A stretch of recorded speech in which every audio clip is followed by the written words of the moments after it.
I heard all that. What I mean is, who the hell are you? Reverend Francis Bean, sir. That is Matthew. Ah, missionaries. Yes, we are. I don't suppose you'd thank me for a whiskey, then. Reverend Bean cast about the lobby. Perhaps just some water, if I may. The magistrate steered him toward the office. Come through here and I'll find you some. Let's you and me have a little talk.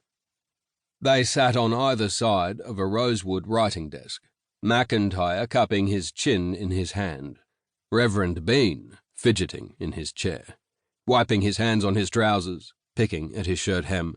He'd soaked his chest with water, gulping it down. McIntyre waited, expressionless, slumped over the desk as falteringly Reverend Bean began recounting all that had happened, all they had seen, the horror of the crater, the posse they'd encountered the day before, the tall man who'd been leading them, the one calling himself Noone. "And how are you so sure," McIntyre asked finally, once Reverend Bean was done, "that this group of men you claim you met were native police?" "The officer admitted as much himself." "I see." With great effort, the magistrate shifted his bulk and heaved himself upright. "And did Inspector Noone tell you the nature of his work out there, I wonder? He had 2 young white boys with him. There'd been a murder, he said." "Exactly. 3 innocents, butchered by savages in their own home. Those poor McBride brothers lost their parents, their little sister, their whole family, just about. Meaning, it now falls on Inspector Noone to find the culprits and bring them before the law. You don't object to justice being done in the colony, do you, Reverend Bean?" "They can't all have been suspects, surely.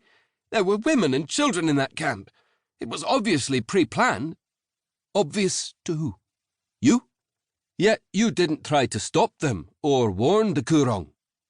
Reverend Bean was aghast. "But I couldn't have." "You did nothing. Ran away, in fact. Do I have that right?" "There were far too many of them. We were unarmed." McIntyre only shrugged. "You don't understand. The things Noone threatened me with are nothing compared to what he'll do if he learns you've been in here telling tales. Noone is not a man to be trifled with, not if you value your life." Reverend Bean had turned ashen. He looked suddenly unwell. Steeling himself, he said, "There is only one authority I answer to, and it is not Inspector Noone." "Well then, make your statement." "But I promise you, he will find you. And when he does, no, God will be able to protect you then." The magistrate reached for one of the pens in a double holder on his desk, dipped it in the inkwell, and held it poised over his writing pad. His bushy eyebrow lifted, watching the Reverend writhe as a drop of black ink slid slowly along the gully, hung from the nib in a teardrop, then spattered on the pad. "Forgive me, Lord. I haven't the strength," Reverend Bean whispered, jumping to his feet and scurrying for the door. As his footsteps receded over the lobby flagstones, McIntyre speared his pen into its holder and flopped back in his chair.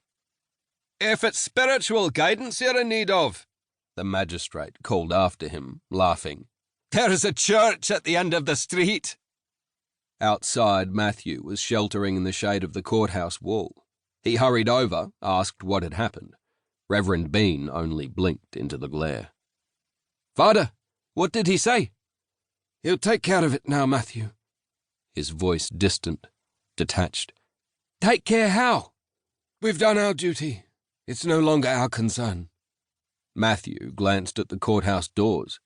"And you believe him?" "We have no choice. He is a man of the law, after all." "So were them others what did it." "I know that," Reverend Bean said, sadly. "Yes, I know they were." They rode out of Bewley later that afternoon, heading for Malumba, as had once been their original plan. They were washed now and clean-shaven, and had provisions in their saddlebags. The Reverend had bought a pint of rum. They were no longer talking, hardly a word between them since. When they passed the little church at the far end...